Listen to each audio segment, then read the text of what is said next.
Yuk, saya tantang kalian para habaib. Kalau berani kalian memaparkan fakta dan data, maka saya siap cium tangan kalian. A'udzubillahi minasyaitonirrajim. Bismillahirrahmanirrahim.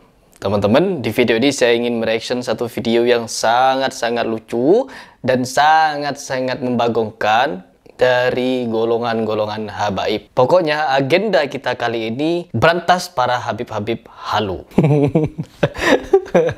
Ya Allah. Di sini teman-teman, kemarin saya sudah menjelaskan di video sebelumnya kalau ada habaib-habaib yang minum darah Nabi.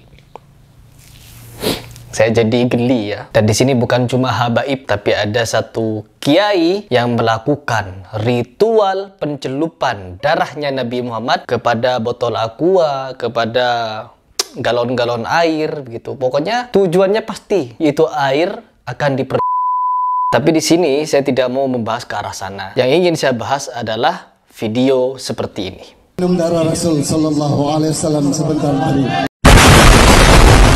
Nah, di video itu sangat jelas teman-teman, kalau si Habib-Habib ini mengaku kalau mereka telah meminum darahnya Rasulullah SAW beserta para istrinya, adiknya, dan kawan-kawannya. Ini mereka manusia apa Dracula? Mereka ini keturunan siapa sebenarnya? Kenapa saya menyatakan demikian? Mana mungkin bisa ada darahnya Nabi Muhammad yang sudah lebih dari 1400 tahun masih awet.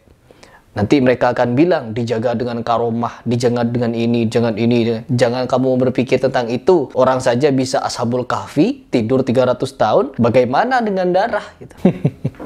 Yang jadi pertanyaan, itu yang meriwayatkan kalau darah itu punya Nabi Muhammad, siapa? Proses mendapatkan darah itu bagaimana? Yuk, saya tantang kalian para habaib. Kalau berani kalian memaparkan fakta dan data bahwa benar itu adalah darahnya Nabi Muhammad, maka saya siap cium tangan kalian. Kalau benar itu darahnya Nabi Muhammad dan silsilahnya, riwayatnya jelas tertuju pada Nabi Muhammad SAW. Jangankan kepada darah, jangankan darah, hadis saja ada yang doif dan maudhu teman-teman. Bagaimana mungkin darah ini bisa awet sampai ribuan tahun? Sedangkan kalau di dalam ilmu medis, darah, kalau kita nih mau donor darah, darah itu ada kadaluarsanya teman-teman. Tidak bisa ujuk-ujuk kita langsung transfusi darah lalu tidak melihat kadaluarsa darah itu. Kok bisa ada orang yang bisa percaya tidak ada bahan pengawet, tidak ada alat pendingin pada zaman Nabi Muhammad, darahnya bisa awet sampai sekarang? Siapa yang nyimpen darahnya Nabi Muhammad? Abdullah bin Zubair?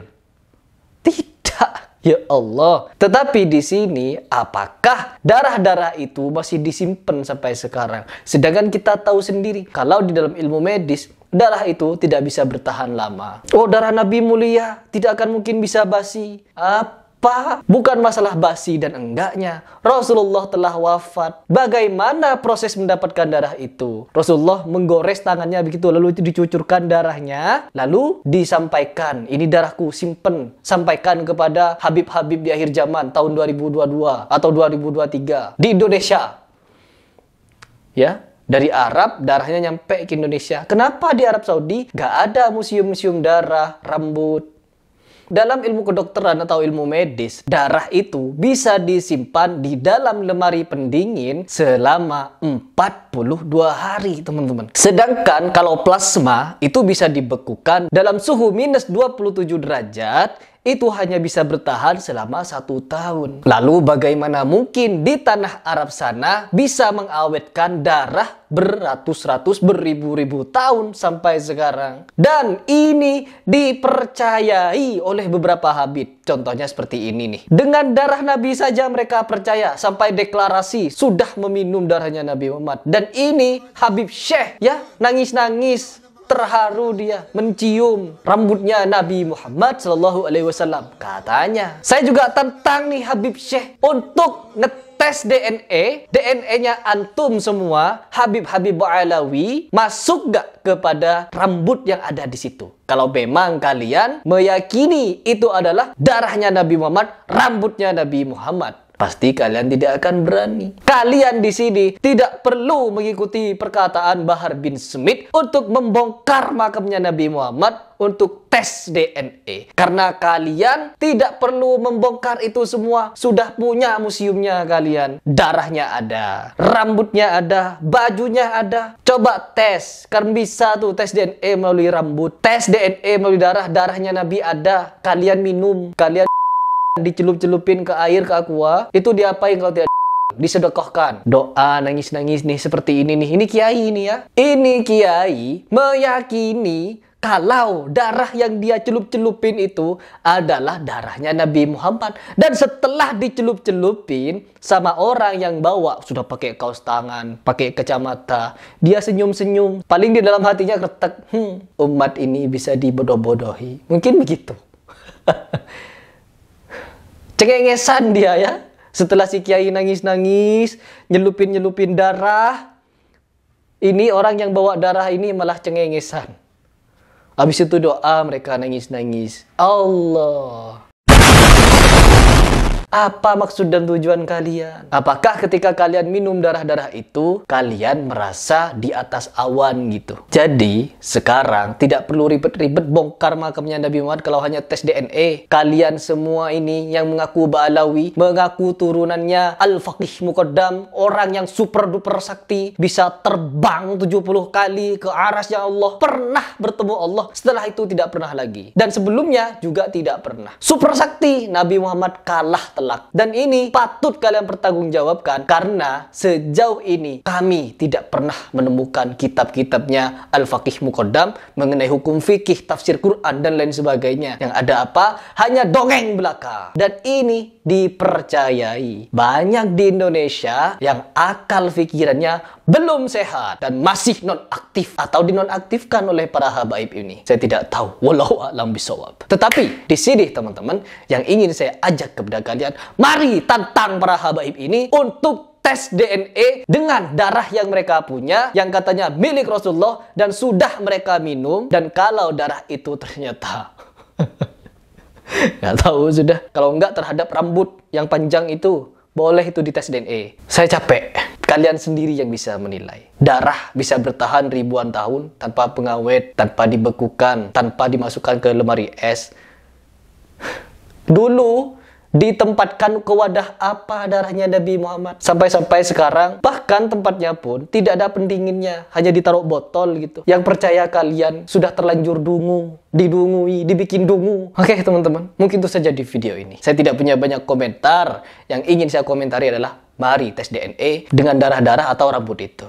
Kemudian zaman sekarang, ada orang bilang ini rambut Nabi. Dan ini sering terjadi. Dulu ada sempat orang bawa rambut Nabi, katanya rambut Nabi, 15 meter katanya, rambut Nabi SAW. Jadi, benarkah? Dari mana? Benarkah ini? Dari mana Anda yakin ini adalah rambut Nabi? Mana sanadnya? Mana buktinya? Adakah periwayatan dari rambut dinukil dari atas ke bawah? Dari kakek saya, dari kakek saya, dari kakek saya. Terus, kemudian kakek-kakek ini siapa yang bisa memeriksa kesikohannya? Dia amanah atau tidak? Jangan-jangan di tengah ada yang bohong. Jangan-jangan di kakek ke-20 ternyata bohong. Dia ambil rambut sembarang, dia bilang ini rambut Nabi SAW. Masalahnya kita ingin bertabaruk dengan rambut tersebut. Maka kita harus bisa pastikan rambut ini benar-benar dari Nabi SAW. Apalagi dari luar negeri dibawa ke tanah air. Ada buktinya atau tidak? Kalau ada, silakan.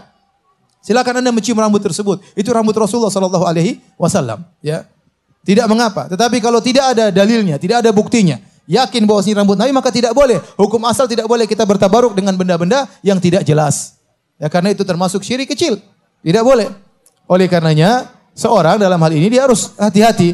Kalau ada buktinya, dan sampai sekarang ulama mengatakan tidak ada buktinya. Tidak ada buktinya. Tidak ada yang bisa pastikan bahwasanya masih ada rambut Nabi yang tersisa. Kalau ada, datangkan buktinya, mana sanadnya, siapa yang bisa periksa apa? Rawi-rawi yang menyampaikan tersebut. Karena orang banyak berbohong. Hadis-hadis Nabi saja mereka bohong. Ada orang palsukan ribuan hadis Nabi, apalagi sekedar rambut. Hadis saja mereka palsukan. Habis lebih mulia mana, hadis atau rambut? Hadis Nabi. Ajaran lebih afdal. Itu pun ada yang palsukan sampai ribuan hadis. Ya, sekarang rambut bisa jadi orang bilang ini rambut Nabi, mana buktinya? Ya.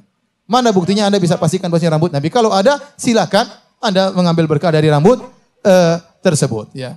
Tetapi ikhwan, bukan berarti kalau Anda tidak bisa dapat rambut tersebut, kemudian Anda Alhamdulillah keberkahan banyak. Hadis-hadis Nabi berkah, ajaran Nabi berkah, sholat tarawih berkah, pengajian berkah, banyak. Kalau Anda bisa dapat rambut tersebut, alhamdulillah. Kalau tidak ada, masih banyak ajaran-ajaran yang Nabi anjurkan. Nabi tidak pernah secara khusus mengatakan cium rambutku, tidak ada. Tapi kita tahu itu boleh. Tapi banyak hal-hal yang Nabi anjurkan, sholat malam, sholat tarawih, berbakti sama orang tua, masih banyak pintu keberkahan yang bisa kita dapatkan. Wallahu a'lam bishawab. Masya Allah.